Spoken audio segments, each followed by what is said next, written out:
All right, guys, so one of the things that I want to cover today is sort of where this thing is going with regards to the use of pattern and its kind of adaptation to a site or to your site.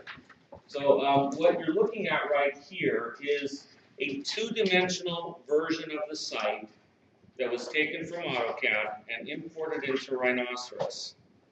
And then you see the pattern that you guys have been working on, that you've developed, that you've made your three-dimensional forms and stuff from, sort of superimposed and enlarged. And it's enlarged substantially. The original version of that pattern, which is Angie's pattern, by the way, which is very, very nicely done, Angie, okay, was tiny. It was about that big right there. I can show you how big they were by zooming out and looking for them somewhere in here.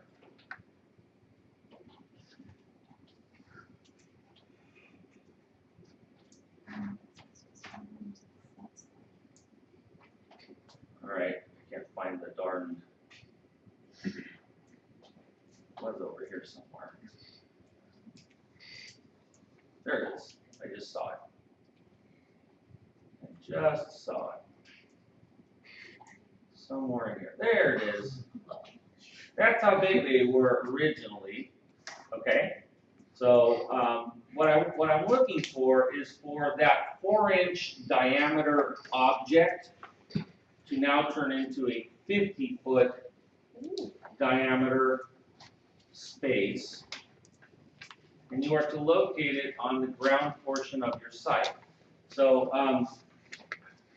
in case we haven't talked about it, I think we did talk about it, but this portion of your site is the land-based portion, okay?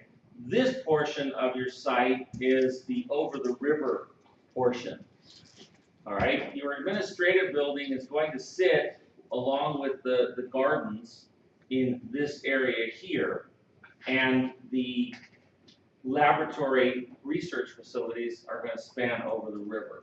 They're going to be linked because the linear pattern of the laboratory building is going to kind of reference the center point of the courtyard that you're creating in the center here. Now, one of the things that you'll notice is that your pattern isn't big enough for the whole site, right? And so that pattern now has to be expanded using the same rules that you use to develop the part that you do have, right, into the other thing. I took this and I turned it into a group so that I could, start to kind of rotate it and move it around and stuff without it becoming a bunch of sort of singular lines. And one of the things that I want you guys to understand is that part of your job is going to be to reform the edge of the estuary, because this is water out here. Okay, reform the edge of the estuary so that it follows the patterning that you've created. This pattern is going to affect all things. Okay? Any questions about that? So when you bring it in, make sure that you're scaling it up to where this distance is approximately 50 feet. Okay? You now have a prompt document or a project prompt that has square footages and stuff. You have been asked as one of the deliverables for next week to bring in a graphic analysis of the square footage of the pieces in relationship to the site. Your next task when you begin designing is going to be to start to figure out, how does this pattern that I've generated make decisions about the boundaries of the estuary, the boundaries of pieces within the garden, because you have a very large demonstration garden, right, 50,000 square feet, and how does this pattern start to develop a building? I'll guarantee you, there are not enough lines there now to do that. Obviously, it's not filling the site, so it's going to have to be expanded outward. Correct? So when you're looking at it, you're seeing these edges over here, right? They're nowhere near the edges of the site. So that's got to all be expanded out, right? Number two, there are nowhere near enough sort of lines and spaces here to start to create the building forms from. All right? Any questions about that? Yes, sir, one. On the program, it says that they're leasing a narrow corridor of airspace and the larger area of the river. Where would that fall? The airspace over is over the river. So the airspace is literally over this riverbed right here. This is the Santa Ana riverbed coming out. Those are the river jetties right out here are the river jetties. Newport Beach is over here, and over here is Huntington Beach. We're going to be taking a field trip out to the site soon, so that's the at that point you guys should be able to kind of get a clearer look of the site. Okay, so the airspace is referring to the space over the riverbed here. I can try to open.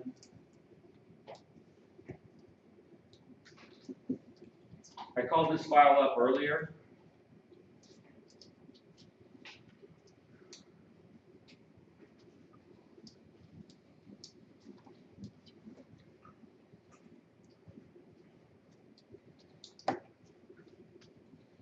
So this kind of gives you an aerial view of the area over the river. So the area that you have to work with is this area right in here, and the land-based area is this area here.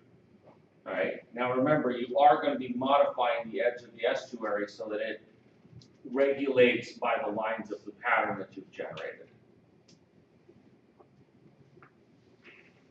All right. Other questions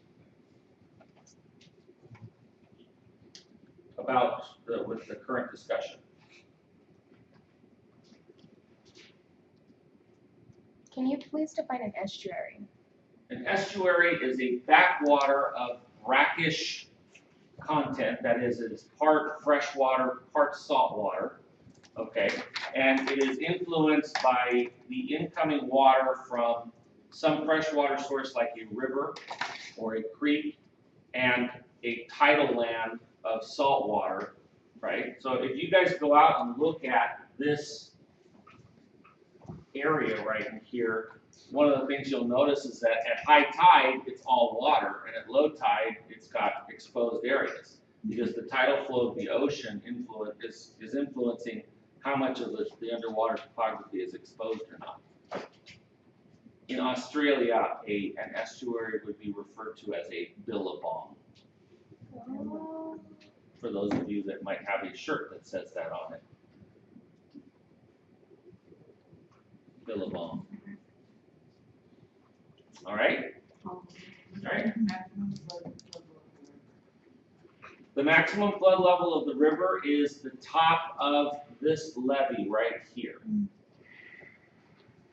Right? Once the water flow gets higher than that, it's all over.